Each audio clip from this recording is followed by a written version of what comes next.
on News Talk KVNU and Sports Talk Radio, The Fan. A complete recap of all the action of your Utah State Aggies. Phone calls and texts are welcome. Aggie Game Day coverage is sponsored by Cache Valley Ear, Nose, and Throat, LSS Insurance, Young Truck and Trailer, DD Auto and Salvage, My Mattress, Advanced Heating and Air Conditioning, Elements Restaurant, White Pine Funeral Home, ChemDry of Northern Utah, Aegis Home Health and Hospice, Les Olson Company, Prodigy Brewing, Cache Valley Bank, Jarek's Fine Jewelry, Daryl's Appliance, Advanced Fireplace and Stove, S.E. Needham Jewelers, and Golden Spike Electric. It's KVNU Aggie Call with Al Lewis and Eric Branson. And Ryan Boehm joining with us again today, as well as Utah State loses to Boise State. But the thing is, if you were not watching the game, which I'm sure there are a few maybe listening right now that were not, this game is 28-23 with just outside of a minute 10 to go, about a minute and maybe a half to go, and the Aggies are in scoring position at the 11-yard line, and a third down play kind of backfired on a quarterback draw, and then the fourth down play got tipped, it looked like, at the line of scrimmage and was picked up by a linebacker. The Aggies in the red zone had been able to score 3 touchdowns and a field goal up until then in the game, and they could have taken the lead going to the last minute and a half of the game. They did not.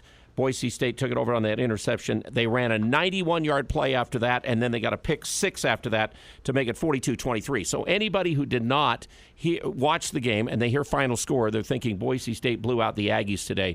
It was not that at all. And so Eric Franson joining with me, Ryan Boehm joining with me. Eric, again, the Aggies came back, it looked like, from being dead in the second quarter, down 21-0 to make this a game. Well, yeah, I mean, it kind of looked like, this game was emblematic of the season, right? Kind of a rough start, but then making adjustments and getting on a little bit of a roll there, but then ultimately just not able to seal the deal. What a turn in the last, minute and a half, where you have a chance to take the lead. Instead, you lose by, double digits, big time. So, yeah, rough ending for USU. I liked the adjustments that they made in the second half to give them some life. But still not enough. And Ryan Boehm joining with us here. And Ryan, you and I are just sitting here just excruciating when they get to that third down play, a quarterback draw, which backfired on them, so get to fourth down, and then Boise State finally makes a defensive play, which it seemed like they couldn't make against the Aggies in the second half. They finally made one. Yeah, that's frustrating. I don't love that call on third down. I like using Cooper's legs, but I'd like it more of a read scenario or get him out on the edge where he has a run-pass option. But, I think Tucker called a great game in the second half. I just don't understand why in the first half we can't call the same kind of game. It was so conservative in the first half. It's all bubble screens. It's all, slow read, draw type stuff. And then it's like, why do we have to get down 21-0 to start throwing the ball vertical? And then we just started to gash them. It's like, that was really my only frustration with the game. I loved how we came back. I loved how we fought. I think Cooper played solid. I just want us to come out and play that way from the very beginning. What do we have to lose in the first and second quarter? And it just seemed like we were playing super conservative, and then obviously our secondary, a bunch of injuries and things, and just got gashed there in the second quarter. Ike Larson did not play today. I don't think Anwanyu played for the Aggies back there. Gervin-Hall, of course, is out. I had to look up who J.D. Drew was. I hadn't even seen him in action this year. I think he's played on some special teams, but he's in there. Xavier still played more today, obviously. They got gashed on a couple of big plays. But in fairness, all of a sudden, Cooper Legas made Boise State get gashed on some big plays. We all of a sudden got vertical and went up the field. And, hey, Terrell Vaughn today was really good for the Aggies. He played great. He played fantastic on defense, especially kind of in that time of the game where it was about to get out of hand. He made a couple really big stops. Mm-hmm. Then the defense bowed up and played really solid for, basically the whole second half. And, again, with our offense, it's like, Boise is the best pass defensive team in the conference. In America. Number one in the pass defense. And we took it to them. Now, granted, Boise didn't have a whole lot to play for today and all this other stuff, but that's a team with pride at home. It's still a conference game. It's not like they laid down. And so if we can throw the ball against them and get vertical, we can do it against anybody. And I love that second half play calling. I just want to see that for an entire game, which I still don't think I can think of one game this year where we've just been aggressive the entire time. The San Jose game last week might have been about the best use of our players all over to keep drives moving. We made first downs. We used short pass when it was there. Then we finally got a pass or two bigger. I think that was the best game and all. I think you misinterpreted me. I was talking about Terrell Vaughn on offense having a great game. But Byron Vaughns on defense did make some plays when it really was big. But again, Eric, this number 0, the junior college transfer, he's been around. He's had our 2 longest plays of the year now. A kickoff return and then that long touchdown pass in the game. Oh, he was fantastic. Not just in the receiving game. I mean, 148 yards receiving, got into the end zone. He had that 75-yard bomb. But he was also effective when they used him in the running game, too. Yep, he was. 22 yards on the ground. He found the end zone out of a running play. So this is a guy that's kind of developed as the season's gone on, and he was a huge weapon for USU today. But how about McGriff, too, kind of emerging late in the fourth quarter? On the drive where we almost took the lead, he was the main guy. Yeah.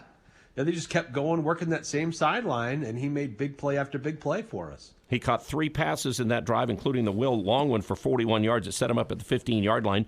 Tyler ran for 4 yards. The next play was incomplete pass, and then the next play was that quarterback draw that Ryan's talking about. Boise State had called a timeout before that. And then all of a sudden on the 4th down play, it looked like the guy who caught the touchdown that really gave them the winning margin, their 28th point, was Matlock, their big defensive end, who caught the touchdown against us last year in a trick play.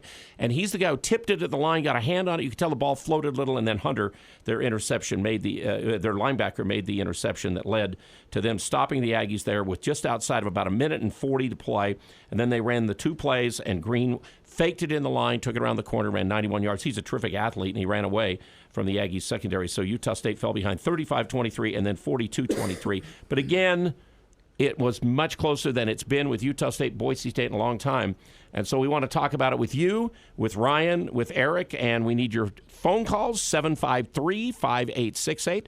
Our text line is available. Again, that is 339-0321, 435-339-0321, to talk about a unfortunate now. Utah State's lost 19 of the last 20 to Boise. We thought they had a chance to finally win at Boise State for the first time since 1996, but it went away there in the last 2 minutes. And we'll be back with more in just a moment. Game Day on KVNU and The Fan, brought to you by LSS Insurance, 752-9493. Expect great customer service as you're getting lots of health plans right now. Medicare, changes can happen, getting into health insurance for yourself, but lots of other insurance needs, again, at LSS Insurance. And we'll be right back with more Game Day on The Fan and KVNU. Clean it up and get it out before the snow flies. Don't wait another winter. Let DD Auto and Salvage pay you for that junk vehicle. DD Auto and Salvage makes it so easy and fast to get rid of your junker vehicles by paying you the most money possible. Pickup is available. If you have metal, DD Auto and Salvage in Logan wants to pay you today. Call 787-1204. That's 787-1204 today. See store for details. Nothing compares to the warmth and feel that a wood stove provides. The 2-time Best of Northern Utah winning team says there's never been a better time to replace your old inefficient wood stove and install a new energy-efficient EPA-certified Vermont casting wood product in your home. The U.S. government is offering federal tax credits of 26% on your wood stove install. For Vermont casting units, that includes stoves, venting, and labor. Call or email Advanced Fireplace and Stove for a free in-home estimate. Call 435-752-7272 or go to advancedfireplaceandstove.com. Thermo Fisher Scientific is hiring for their manufacturing, distribution, and warehouse team. And that's great news for anyone seeking a rewarding career. Thermo Fisher offers positions across multiple shifts, competitive compensation, health benefits, paid time off, bonuses, and an excellent work environment. Help Thermo Fisher make the world healthier, cleaner, and safer. Visit jobs.thermofisher.com and search Logan. Thermo Fisher Scientific is an equal opportunity employer. Hi, this is Bob Larson from LSS Insurance. Every plan, every option, every way to save costs and add benefits. When you call us at LSS Insurance, you do not need to worry about FOMO, fear of missing out. We guarantee to get you the best possible Medicare plans. Let LSS Insurance personalize your Medicare needs. Now is the time to adjust your current plan or sign up for the coming year. Call LSS Insurance at 752-9493. Go to lssins.com or come to our free third Thursday meeting at our office. It's KVNU Aggie Game Day. It's Brought to you KVNU Aggie by Game Day. Alpine Home Brought to Medical. you by On News Alpine Talk, Home Medical. Talk, And Sports Talk Radio. The Sports Fan. Talk Radio. The Fan. Echo chamber with us today, I guess. But Al Lewis, and again with Eric Franson and Ryan Bohm, apologize. We did get the Fan finally on 106.9 and 1390 AM for all of you Aggie fans following a 42-23 loss to Boise State. But it's 28-23 going to the last 2 minutes of this football game. I mean, you know, before we get to the text, I want to make one point. I thought I was going to say after this game when it went to 21-0, guys, that maybe we gave them the momentum in the game again by running that fake play on the third down before we tried the field goal. It didn't work. They got the ball. It's again, remember, it was dropped over on the other side of the field when Vaughn was passing the ball, and it got dropped on that play. And then we tried the field goal, and it didn't go. And then all of a sudden, it seemed like that just turned Boise State around. It was a 0-0 ball game at that point. We're almost going to take the lead, and then all of a sudden, I kind of felt like Boise was in it for a long time with that momentum. And then, of course, we came back and turned it around when we scored at the end of the first half to make it 21-7. Yeah, it was definitely a tale of two halves, or at least until the last 2 minutes of the first half, where it was, kind of nothing back and forth the first, I think, 3 possessions for both teams. And then all of a sudden, like you said, we tried some trickery. It didn't work. Gave the ball up, and then our secondary just really struggled there for, maybe 10 or 12 minutes. And minus a couple big, explosive plays that we gave up, defense played pretty dang good against Boise, I'd have to say. Eric, we try. Boise's been known for trick plays forever. We tried a bunch today, and for the most part, it didn't work very well for us on trick plays today. Yeah, I mean, hit on a few, missed on more, but I mean, I can't fault them for trying them. I mean, some of them were there to be had, we just didn't execute them properly. Just came really close, just couldn't reel them in. And look, it's the last game of the regular season in a venue that you've always struggled. I mean, I can't fault them for calling those plays. Maybe that 4th and 1 where they threw it back for Vaughn to make the throw, or was it Cobbs? It was Cobbs making the throw for Tyler. Yeah, that one was maybe a little bit questionable, but still, I mean, yeah, just unfortunate. I mean, I applaud them for taking chances in a place where it's historically been tough for the Aggies to get a win, and some of them worked, but most of them didn't. Your point of the play where we're talking about again in the first half. Again, we were trying to.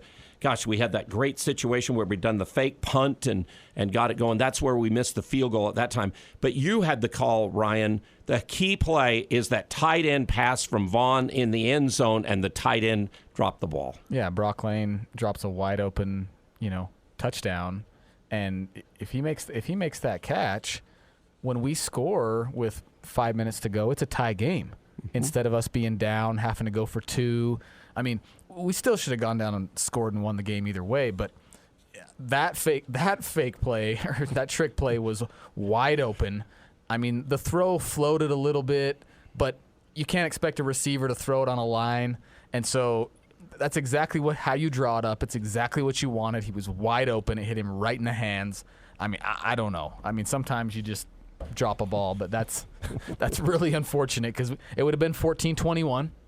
Instead, we have to kick a field goal, and then, it ends up biting us later on in the game. Yeah, the one in the first half, the fake punt, we threw the pass, and the guy got speared on the play, or targeting was called, that kept us alive. But it seemed like that spurred them on at that point of the game in the first half. Okay, text line is brought to you today by White Pine Funeral Services, the primary provider for funeral and cremation services in the Valley. 4223. Eric, you're following what's going on there, so what do we need to talk about with people out there listening?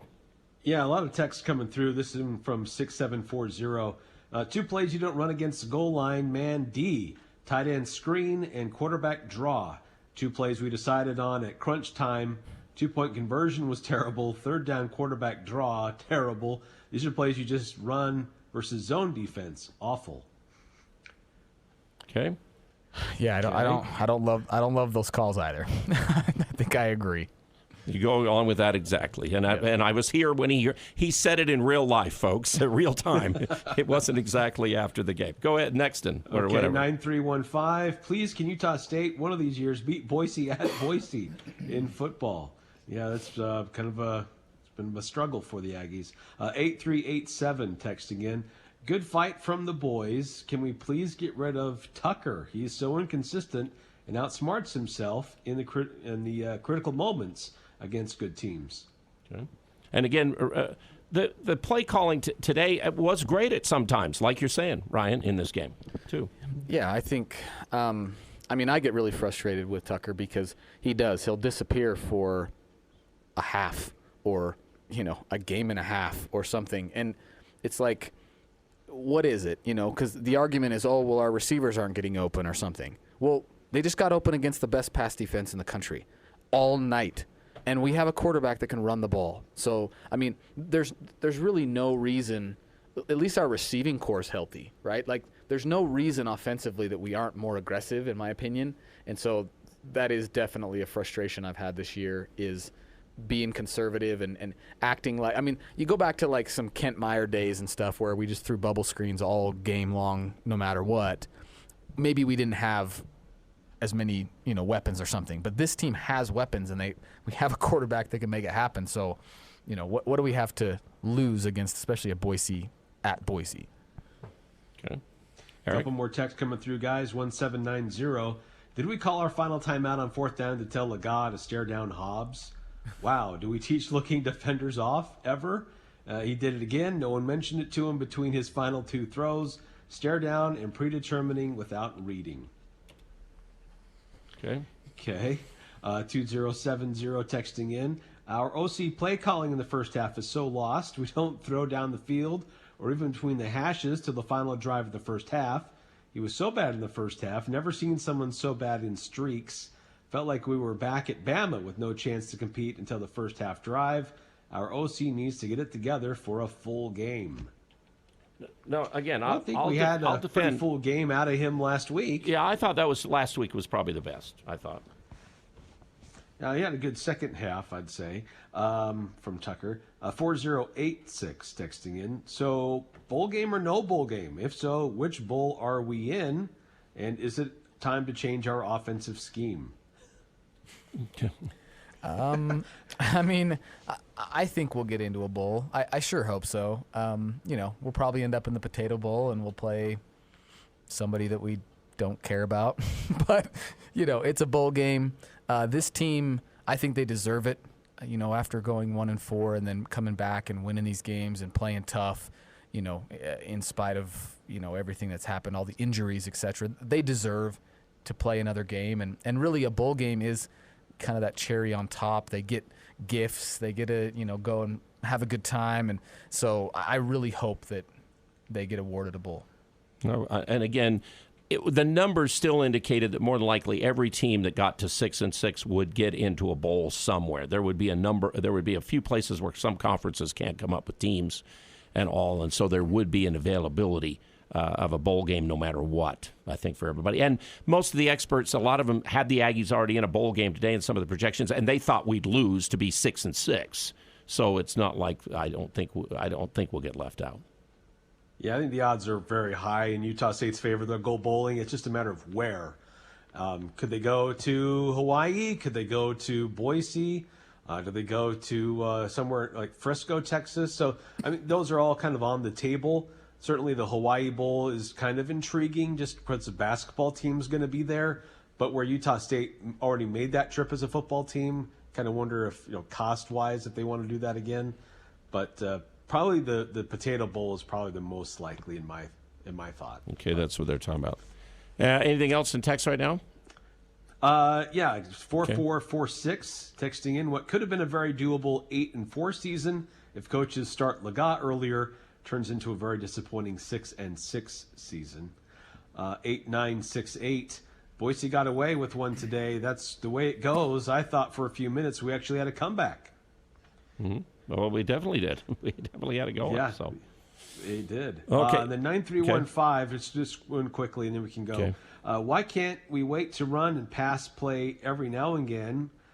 now and again where it's all the receivers, but they're not clear out of the edge hash, so it makes defenders have to think a little bit more. I don't know. We finally developed something up the seam today with a couple of plays. We started to run some slants a little bit, and then McGriff were like comeback routes and things like that too a little bit that were late developing. And then Vaughn did get up the seam on the long pass, and a few times also made plays there today.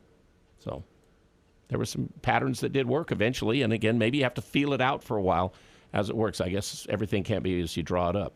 Aggies then lose the game 42-23, but it was closer than that, and we'll talk more after this. Hey, Aggie fans!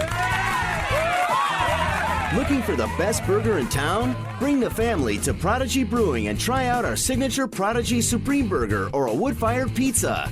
Need a smaller plate for the kids? Our kids menu has you covered. Whether you are out with the family or just want to catch the Aggies game with friends, Prodigy Brewing is the place to be in Cache Valley, located at 25 West Center Street in beautiful downtown Logan.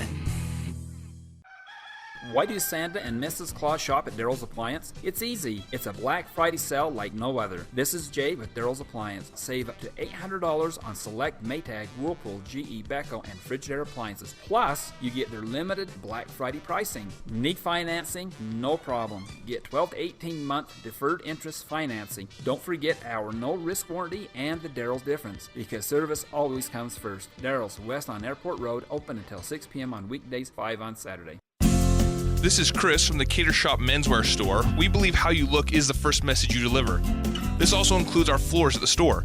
Daryl at Chem Drive Northern Utah and his team came in after hours, cleaned the entire store, and had it ready to go before we opened the next day.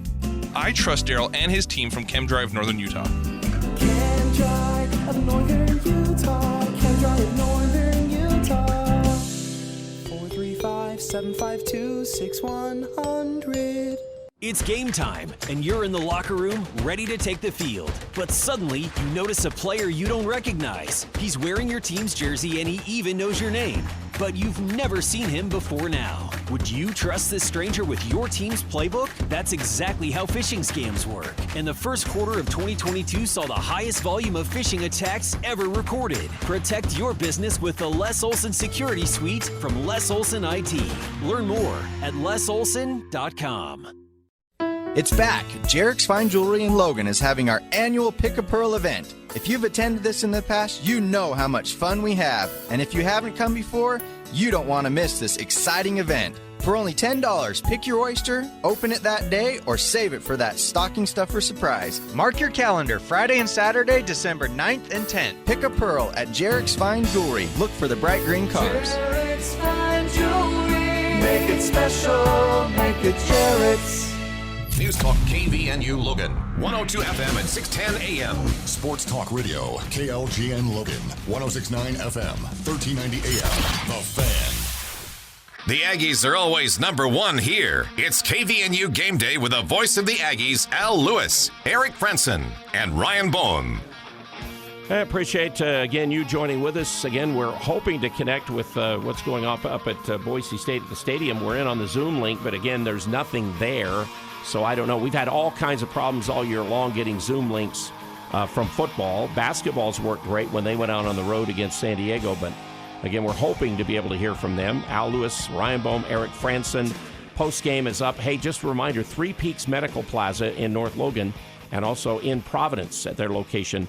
In Providence is where you'll find Cache Valley Ear, Nose, and Throat. Daryl's Appliances in Benson with the name brand appliances. Always good deals there. I think they got some Black Friday stuff going on today for appliances for your home. Of course, great repairs as well from Daryl's Appliance Service and Sales. So, again, first time we've had Ryan back here in a while. For this team to get where they got to during this month and to make this game like it was today on the verge. Again, Aggies lose 42-23, but Boise scores 2 scores in the last minute, basically, of the game.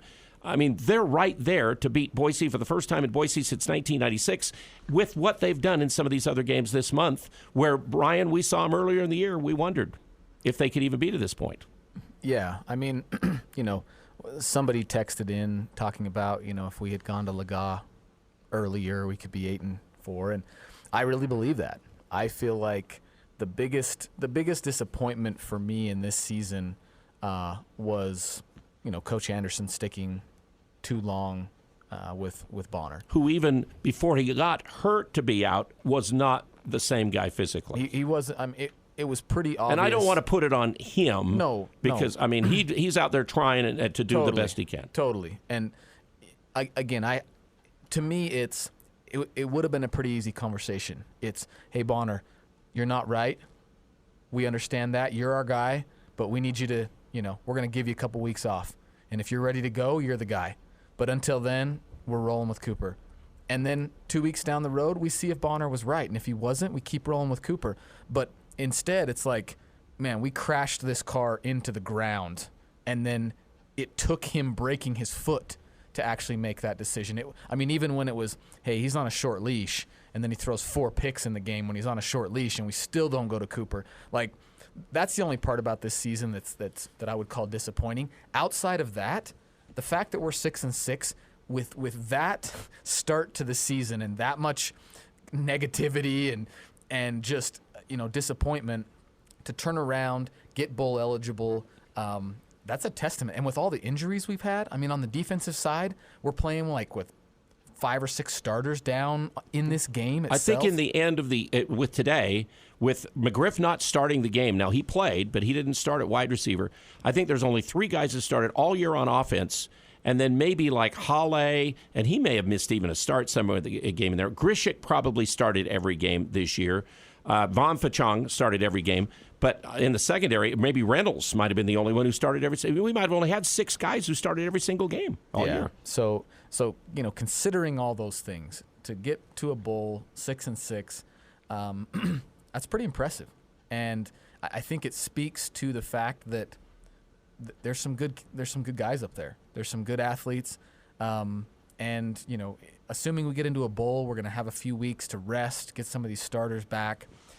I feel pretty good about our chances in that game, kind of whoever we're playing against. And Calvin Tyler Jr. did go over 1,000 yards today. It's not easy to rush the ball against Boise State, but we actually had some of the better numbers we've had against Boise in a long time. We actually moved it against them last year and lost 27-3. Remember all the mistakes we made and times that we missed field goals, and we had different things. The game last year could have been, somewhat like this. It wasn't like they badly outplayed us a year ago in that game. We made our own mistakes to lose 27-3. Today, we hadn't made a mistake, hadn't had one offensive turnover until that play on 4th down when we're at the 15-yard line going for it there with a minute and, 50 seconds to go or whatever it was. So, amazing stuff. Eric, anything else in the text line?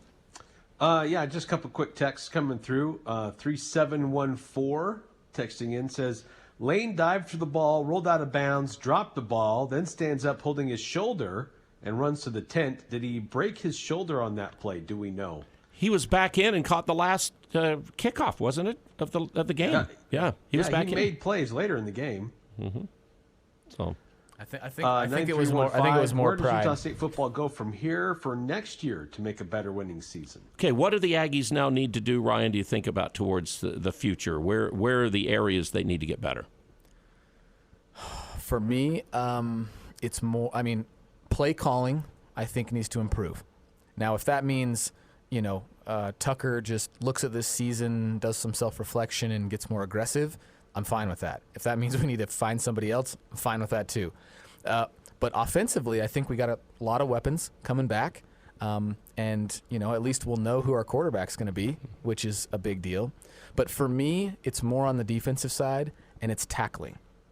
Our linebacker core, obviously, we've had some injuries.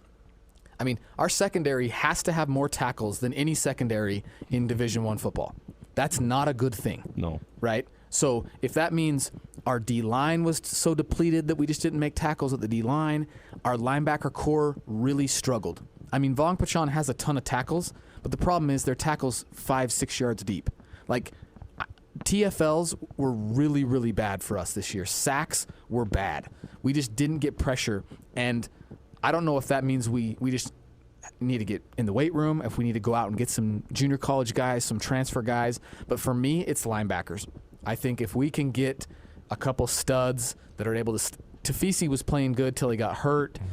He was our leading tackler at that point of the year, and Von Pachon right after him. So, But right now, we got a couple linebackers in there, minus Von Pachon, that are 6 foot, 210, and you just can't you're just going to get chucked, and we did. So for me, on the defensive side is we need some more size, D-line, and linebackers.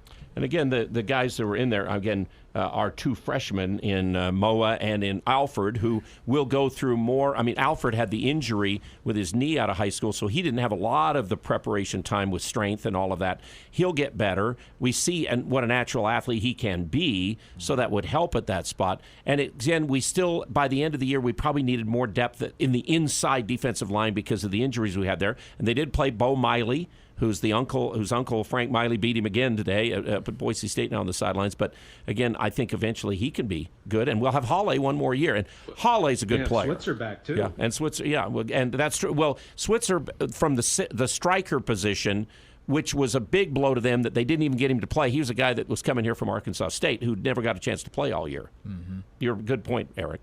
Eric, what are your thoughts about what they need to do?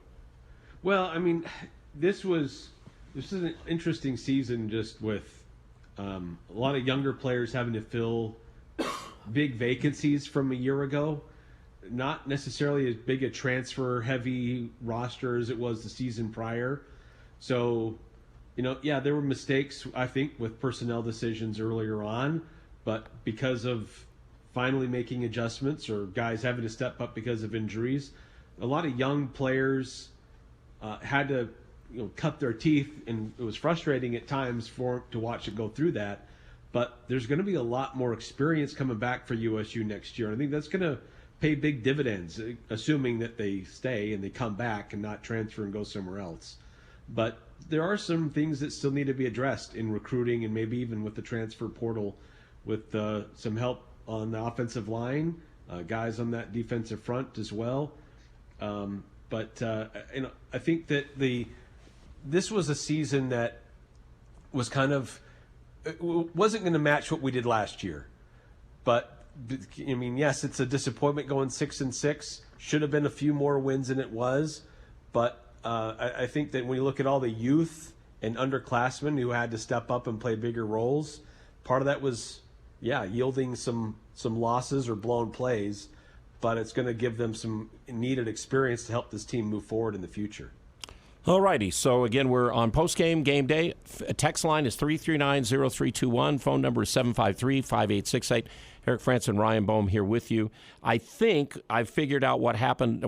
I think we're going to try to get some audio from up at Boise, and we will get that on here for you in just a moment or two. Let me mention, again, it's My Mattress. Remember, they do have, again, Telebed, Tempur-Pedic. They're the best mattresses around. Young Truck and Trailer Center. They have the makes of trailers, flatbed work trucks you're looking for on the Highway 89 south of Logan. And Thermo Fisher Scientific, making the world healthier, cleaner, and safer, brings you game day. Aggies lose to Boise State, but again, what a fight to the last 2 minutes. They lost 42-23 with 2 last-second breakdowns for Boise to score and run away, and we'll be back with more after this. When it comes to home care, it's important to know you have a choice. If you or a loved one is in need of hospice or home health services, remember that Primrose Home Care and Hospice believes in treating the patient as well as the problem.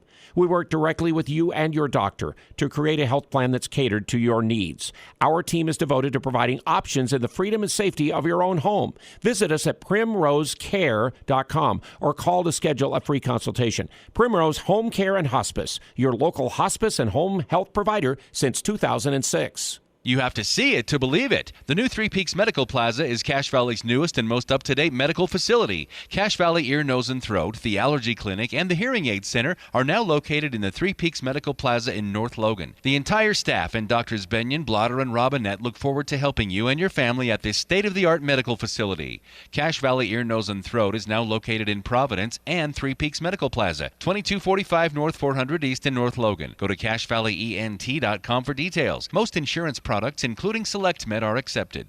This is Ryan at My Mattress. The Black Friday sale is in full swing. Sleep and saving money have got to be on the top of your list for this sale. The Black Friday sale is the biggest sale of the year. Save on the world's 2 best beds, $1,000 off on IntelliBed, and up to $500 on Tempur-Pedic.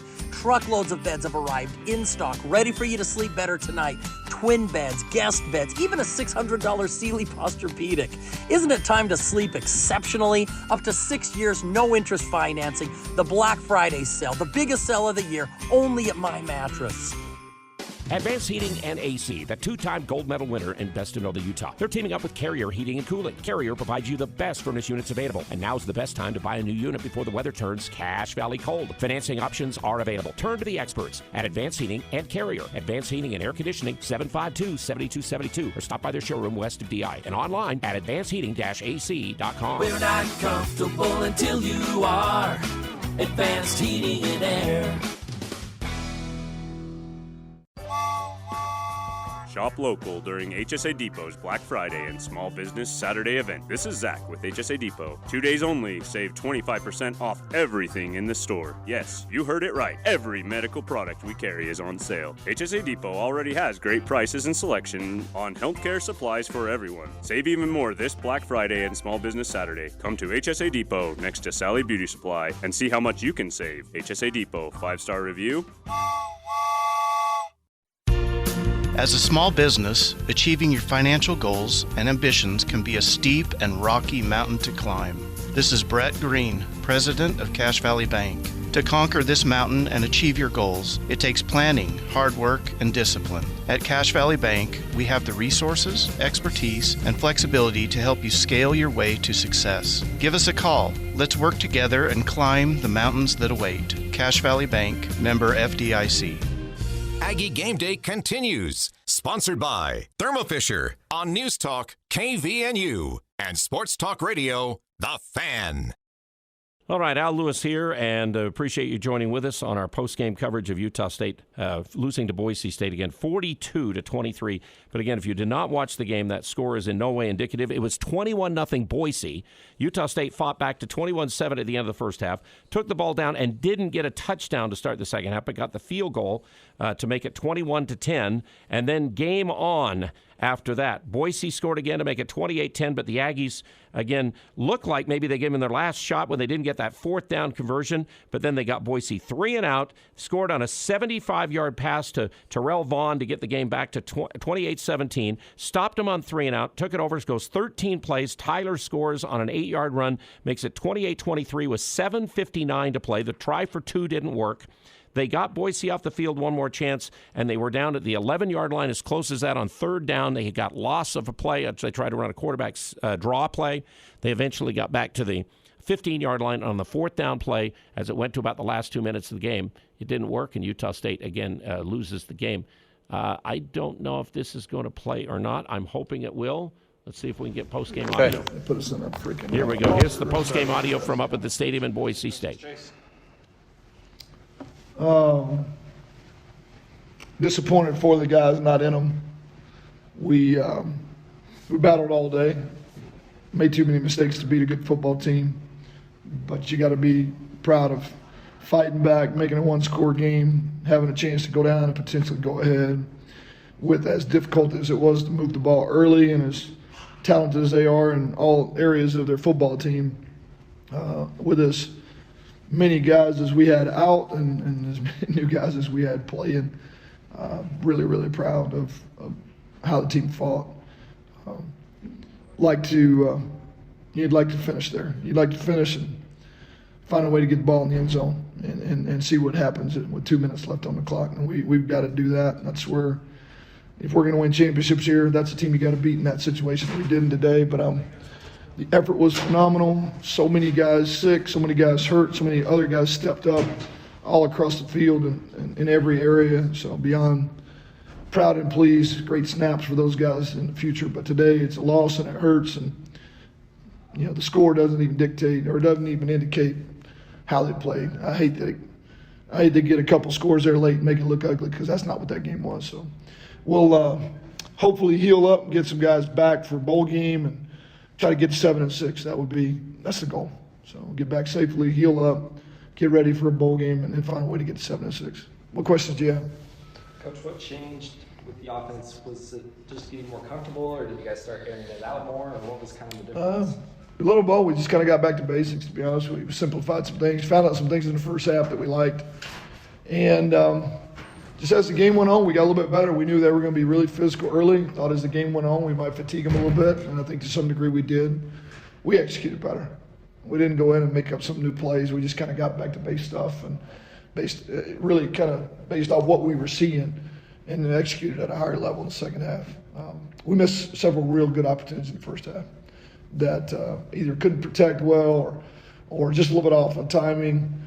But the adjustments we made at halftime and really just settling down that last drive of the first half and really the entire second half looked like the offense that we're capable of being.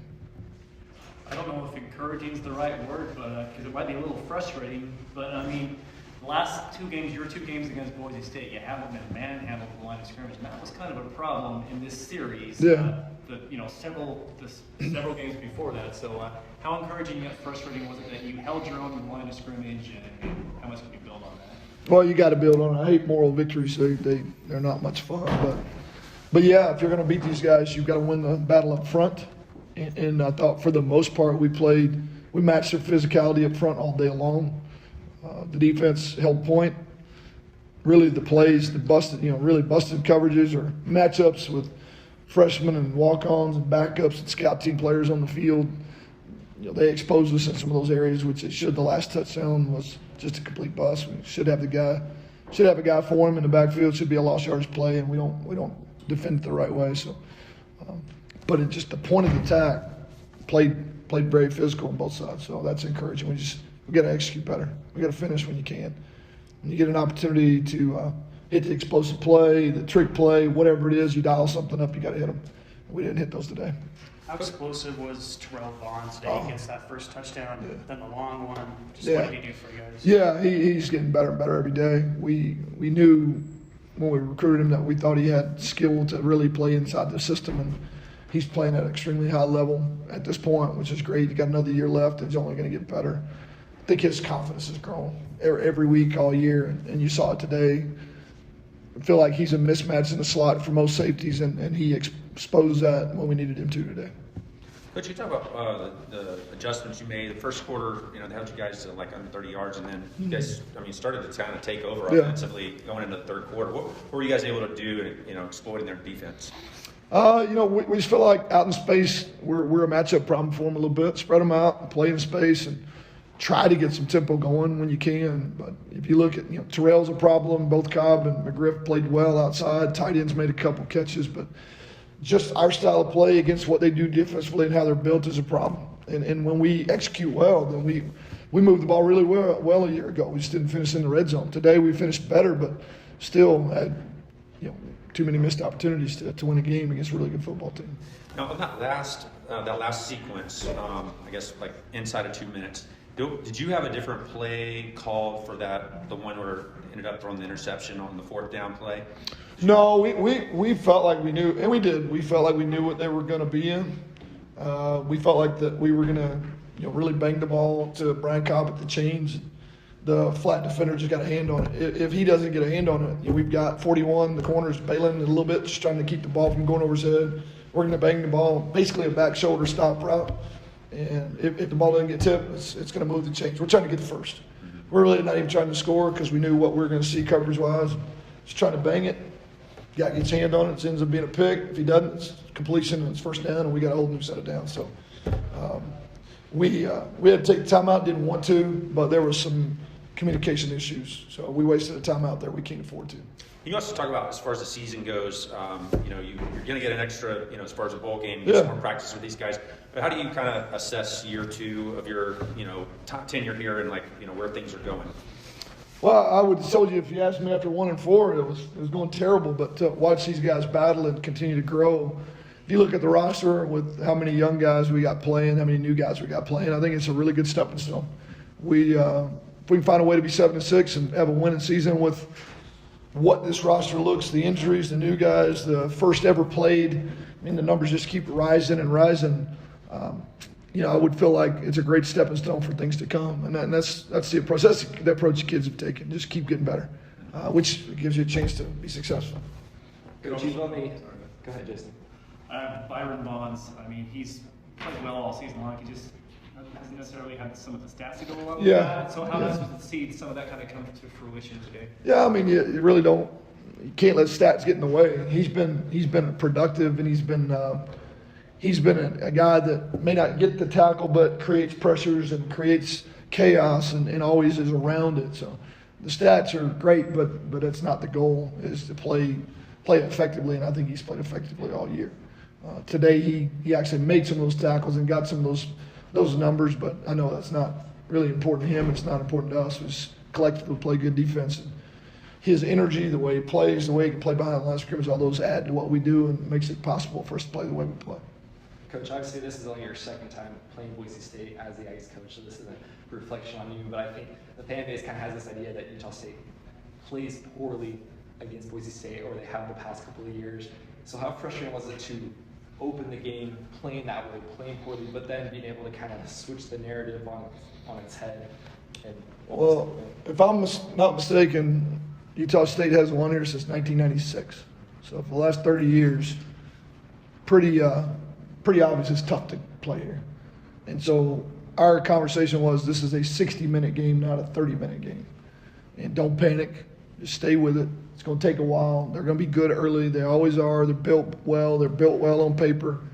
Just stay close. And let the way we condition and what we do and how we play take over. And as you watch the game, it did. So I don't think we played bad early. I think they played to their strength early. They played physical football, and it took us a while to start turning things in our favor, start getting the game out in grass, started letting tempo play, letting our pressure defense be a factor. Most of the big plays that happened in the first half, if you go back and watch the tape, you're going to see true freshmen never played before, walk-on scout team player never played before, triple backup. I mean, that's what they attacked us where they had to, and they made plays when they had to. But our guys weren't playing bad. They just never, a lot of them just never played it down before. We got better as the game went on. We made a game of it. We had a chance to win it. That's what I'll remember. I was going to ask you about the secondary as well. Obviously, they're shorthanded, but I think they did just. If anybody else went down, you were going to play corner. That's kind of where we're at. And I mean, just J.D. Drew going out and playing, Xavier Steele playing, Dustin Burdett played a bunch at safety, and Jamie Nance played. I mean, we had every available body. We were out of bodies, and they fought their tails off. And we had a game within a touchdown and a ball inside the red zone. We got to finish. That's what I'm going to remember. We can play with these dudes.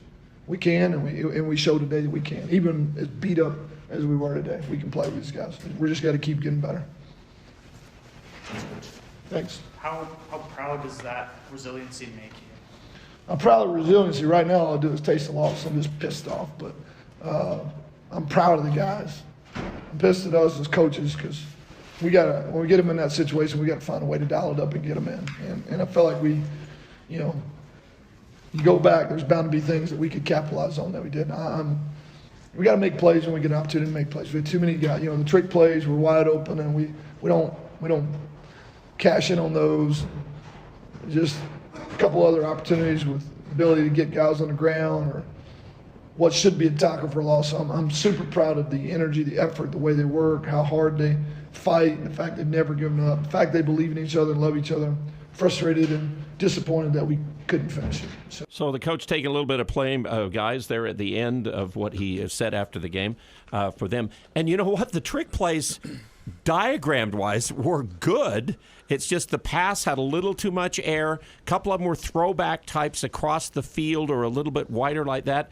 Again, the one, if Lane makes that catch in the end zone, it is a tie game when we get that last score, and I have to go for two and all those things. But, I mean, I like the fact that they're a little fired up, obviously, despite the fact. They've never taken any kind of moral victories out of anything like this, and that's a good way to be. You can't take that. Yeah, and I mean, nobody beats Boise at home anyway.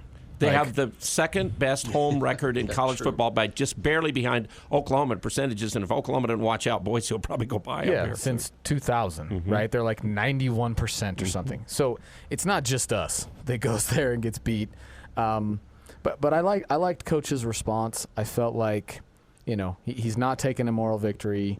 He's angry that they made mistakes. He feels like the coaches made some, mistakes and they were close, but close just doesn't cut it. And so I appreciate that. I appreciate that mentality. And he's right. I mean, we had the junior varsity out there at corner and safety today. There's guys that he just mentioned there that I have not really heard of all year long playing in the secondary. No, and I mean, obviously these kids can play. Not knocking on them at all, but there's a difference. And one step at this level is the difference between a touchdown and not. And so if you haven't experienced the speed, if you haven't experienced it and it's coming at you, and Boise knew it, they went vertical on us like 3 or 4 plays in a row because they just knew that somebody was going to break down, and unfortunately we did. Yeah, we did.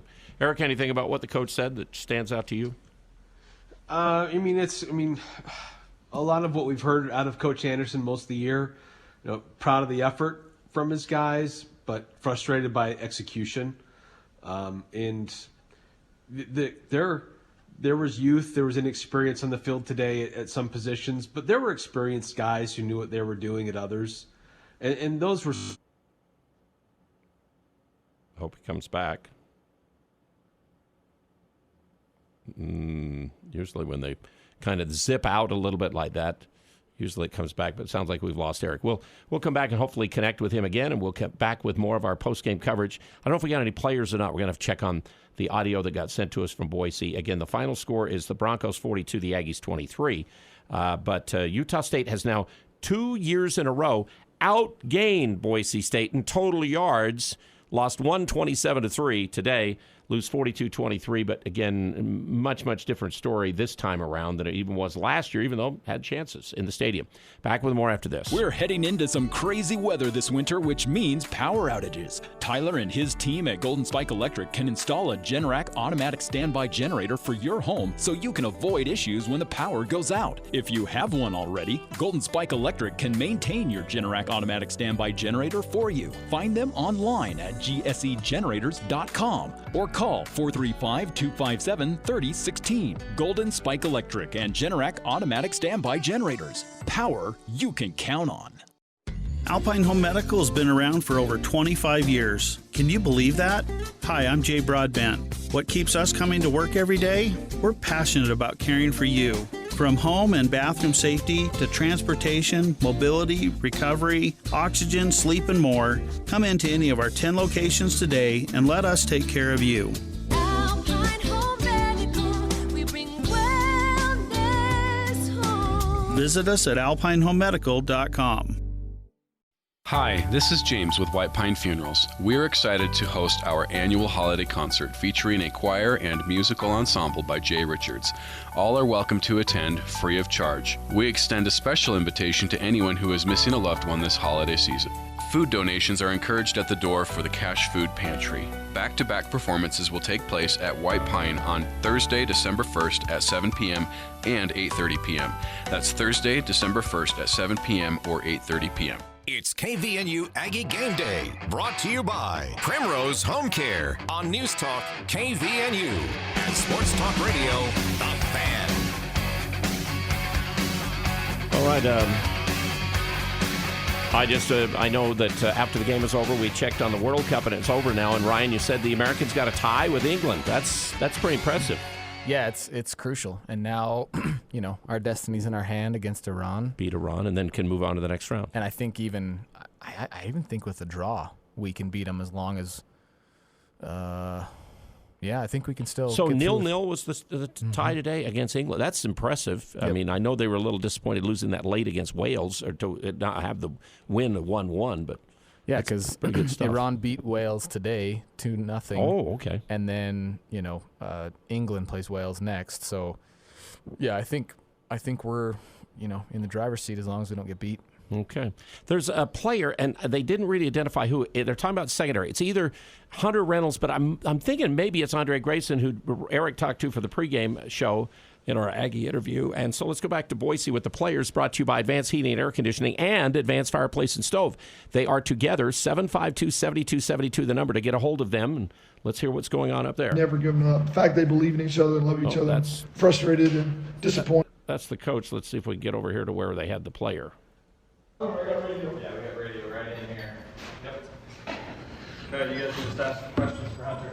No, it is Hunter Reynolds. I just heard that. It is Hunter Reynolds. Here we go.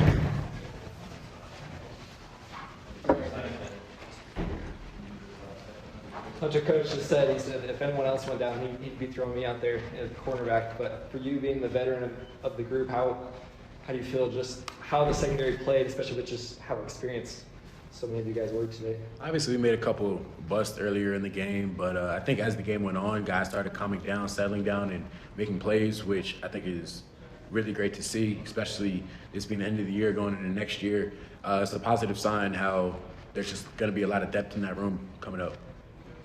What was the message out of the locker room at halftime? Because obviously you guys hold them really sharp. They score one touchdown, but you keep this game really close.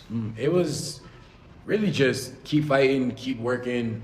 I think all year long we've been a resilient bunch, so keep doing that, and then just cut down on the major busts, the critical errors. Not have the guys run free, and just really keep doing what we're doing and just be a little cleaner with it. That was kind of what we talked about at halftime. You guys, in the last couple of games against Boise, you've held your own at the line of scrimmage, which has kind of been a struggle in past years. As frustrating as this was, how much pride can you take in just kind of making those strides as a program in that critical area? Mm-hmm. Yeah, no, definitely. We've been telling ourselves this isn't the same Utah State from 10, 15 years ago. This is a new program, new blood in it. So we believe that at the line of scrimmage we can play with anyone, in the back end we can play with anyone.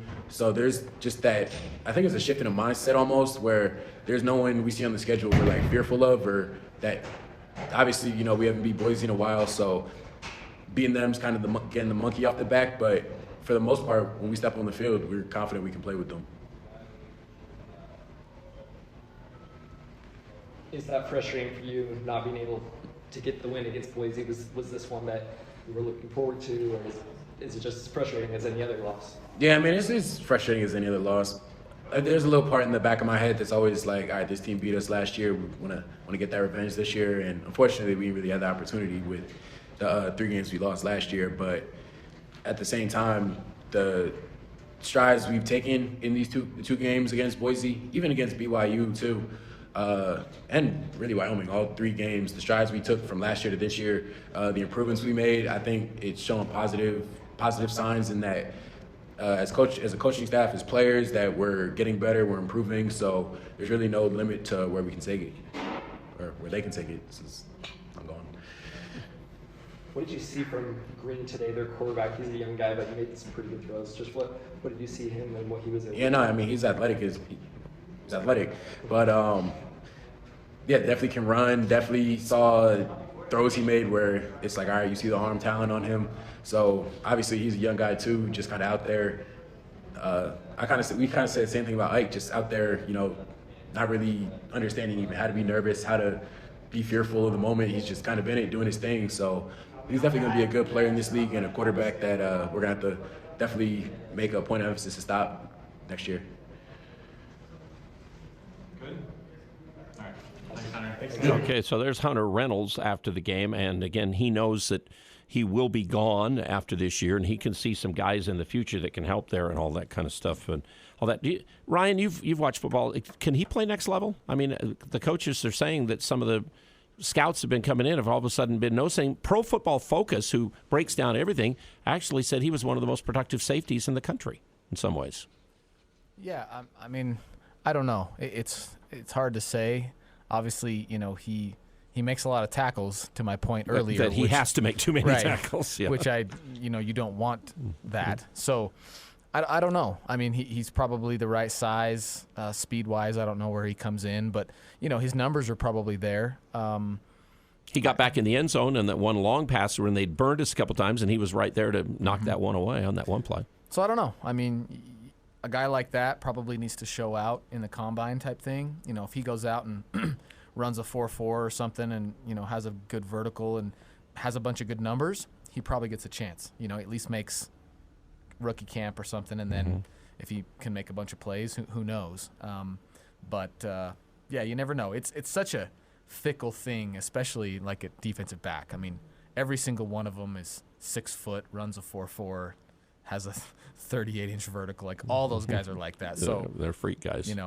We'll see. And Ike Larson back there, you just need a playmaker in a game like this because you just know he's going to find a way to make a play. And today he's missing in street clothes. So it's too bad. He's had a fantastic, redshirt freshman season, and ecstatic to have him back this next year and hopefully completely healthy and just what a playmaker. I mean, whether it's on special teams or in the secondary or making tackles, the guy just anytime he touches the ball, or I think he should return kicks and stuff too. I think he's just that kind of kid that you just want him to be on the field because he's going to do something special. And Eric, eventually today, Cooper Lega, every single week. Now, these last three, he's had his best career game yardage-wise.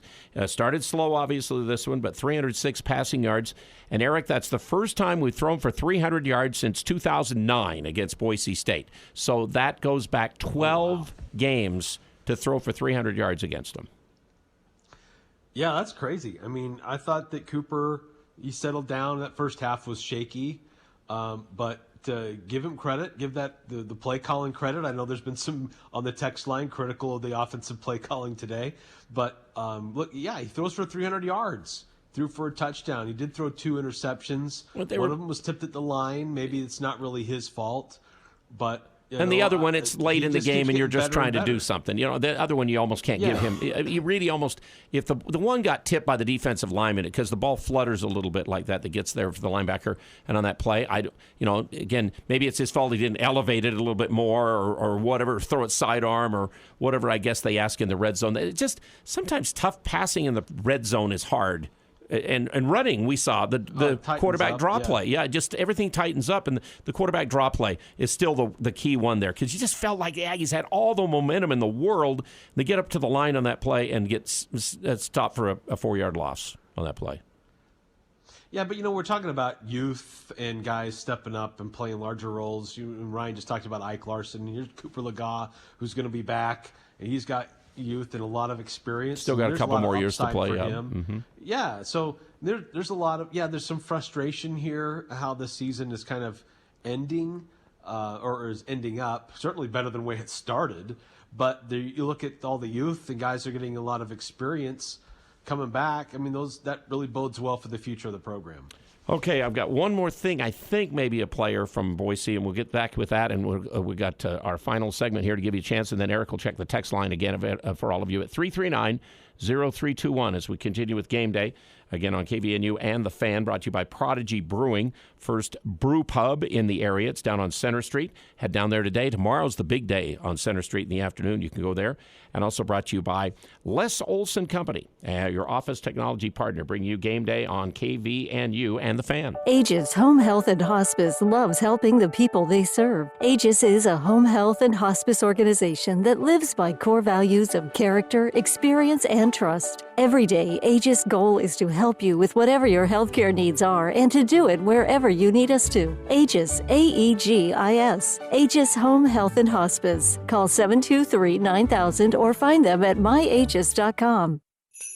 Holiday parties and events at the Riverwoods Conference Center offer a festive and fun holiday atmosphere. Paired with catering from the Elements Restaurant, your special occasion can include tasty hors d'oeuvres, delicious entrees, and decadent desserts that always deliver excellence. Now accepting reservations for the 2022 holiday season, the Riverwoods Conference Center and Elements Restaurant can accommodate you whether your event is large or small. Visit theriverwoods.com or call 750-5151. Today, SC Needham Jewelers has Black Friday special for you. Our store is full of excellent values on diamonds, engagement rings, jewelry, watches, and giftware. In fact, we have jewelry specials starting at $39. Doors open at 10. Receive a free gift of technology with a qualified purchase, such as a 50-inch smart TV. See scneedham.com for details. You'll also enjoy a festive shopping experience at Utah's oldest jewelry store with hundreds of gift ideas for you. Again, doors open at 10. SC Needham Jewelers, middle of the block, at the sign of the clock. The Young Automotive Group is proud to announce Young Truck and Trailer Center in Cache Valley. Whether it's heavy equipment trailers, horse trailers, race car trailers, or cargo and utility trailers, we're excited to offer some of the finest trailers and flatbed work trucks to Cache Valley. Our team of experts look forward to helping you find the right truck or trailer to fit your needs, with competitive prices offered on every make and model for sale on our lot. With our extensive inventory, you'll find the best deals right here in Cache Valley. Young Truck and Trailer Center, just off Highway 89 in Logan. Think young, drive young. The home for Aggie Sports. News Talk KVNU. 102 FM at 610 AM. All righty, I do not want to deny anybody, because this is your show, our text line. And Eric has been reading, or at least checking that line. Are we missing anybody right now, Eric, for something to say? Just a few quick ones that just came in a little bit ago. 6576 texting in, kicking out of bounds has got to stop. Oh, our Elliot Nimrod, all of a sudden, he was good last year. Now last little while, he keeps kicking it out of bounds all the time. I know, we've had too many of those lately. We have, yeah. And then 9315, is there a lot of seniors leaving on Boise State this year? Boys, I can't remember exactly how many they said senior day. They'll lose, I think, I don't know why the number sticks in my mind, 18 or 20 or something like that. The thing is, COVID has changed a lot of this. There's guys that can leave. They can keep playing. It's changed the numbers here in the next little while. It's going to be the future where we're going to now know how many guys can really kind of hang around this thing. But they've got some young guys. I mean, Green's a redshirt freshman. That Genty's a really good running back, the freshman. If he gets in the open, look out. And, Green today, I thought it was an interesting stat. He had 91 yards rushing. He had a 91-yard run. His other 5 runs today netted him 0. And then he had one 91-yarder their end of the game to make it look bad on the scoreboard for us. They had their longest play of the year this year. We had our longest play of the year this year, too, in the game. How about that? Anything else? I mean, that was an explosive play there for Vaughn. That was awesome. Yep. But no, that's it for our text line. It is Terrell Vaughn that they did get in after the game for our one last comment or two from a player. I mean, it was a career game for you today. Right. Taking advantage of some of those passes. You almost had a touchdown pass, run, and throw today. So, oh yeah. I mean, even though you lost, how good did it feel to kind of showcase your talents? I felt great. I just know I got to take advantage of every time I get the ball and show others what I could do at this level. How big was it to get that touchdown before the end of the first half, and then how much momentum did it give you coming out of the gate? Oh, it was neat, and we saw the coverage. They're playing well, though. We saw the coverage, and I just took advantage of that point, and just I was quicker than them, and just took it. Troy, can you take us through the last possession? Obviously, Coop hits Justin for the big game, and y'all are in the red zone, and unfortunately aren't able to convert. But what were some of the play calls, and was it execution that went wrong, or did they just make good plays? No, we executed well. Great play calls. It's just they're just a great football team. Honestly, it just came down to that point.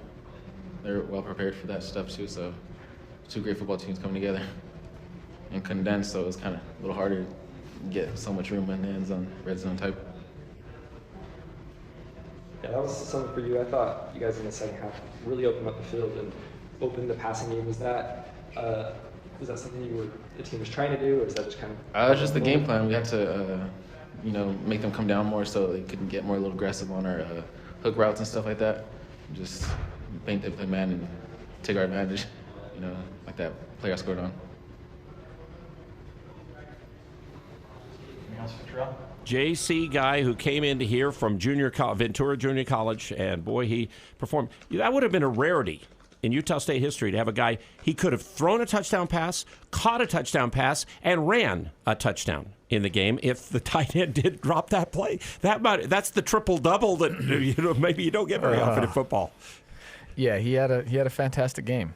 And again, when we talk about, some people say, well, maybe we just don't have weapons. Like, I just don't subscribe to that. He had a 100-yard kickoff return earlier in the year, so he's got ability. Yeah, I just don't think that's the case. So, anyway, yeah, congratulations to him. Great game, and hopefully we are able to, again, take the positives that we can see, what plays we were getting open. I've wanted us to attack the middle all year, especially with the splits that we have. We have these super wide splits, and then all we do is run, comeback hook routes, when it's like, I mean, in my mind, the reason you do that is to open up the middle.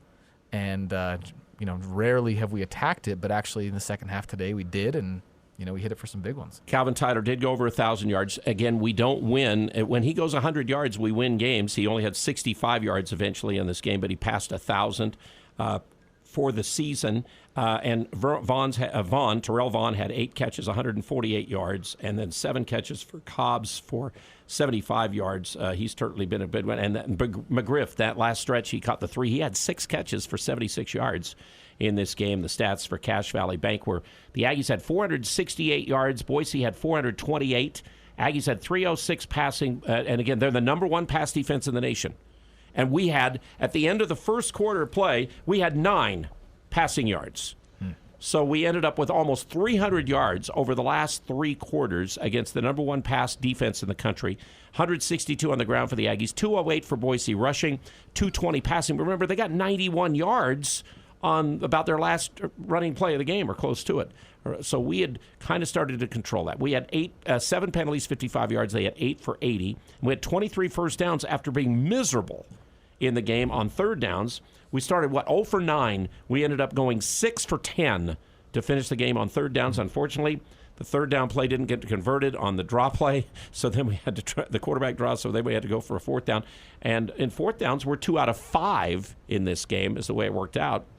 We had the throwback. We had the one there at the end of the game. And then, of course, one other time, I think late in the game, where that it got intercepted on a fourth down play right at the end of the game. So those are the only 3 we didn't get. We got the other 2. And then they were 8 for 15, though, on third downs in this game, although we slowed that down a lot in the second half of the game for Cache Valley Banks. So let's see. Anything else from Eric? Eric, you got anything else on the text line? Just one more text here from 9315 saying basketball sure looks really good this year. We used to say that all the time at the end of the football season, but yeah, it's a little different now. Yeah. How much time to the next basketball game? But then follows up asking, when is the year when we're going to have really good football and really good basketball that are both ranked? Ooh, well, we were kind of close a couple years ago when we won we won 10 or 11 games, and then we had Craig Smith's team that was, with Sam. We were pretty good that year, in both of them. We were pretty close to maybe getting ranked in both of them that year. Yeah, that's true. So that's true. And then then follow up. At least we're not the state of Colorado, where their football teams are horrible. And now their basketball's gone too. They used to be good. They were at least hanging in there in basketball somewhat, and all. So again. So I guess it'll be a bowl game, and we won't find out until a week from. It'll be 2 weeks from Sunday, right after the championship games. Next week will be the championship games. A week from this Sunday. Yeah, it'll be a week from this Sunday when the bowl games will get announced after they have the championship games, and all. And then of course the playoff teams will be announced on that day too.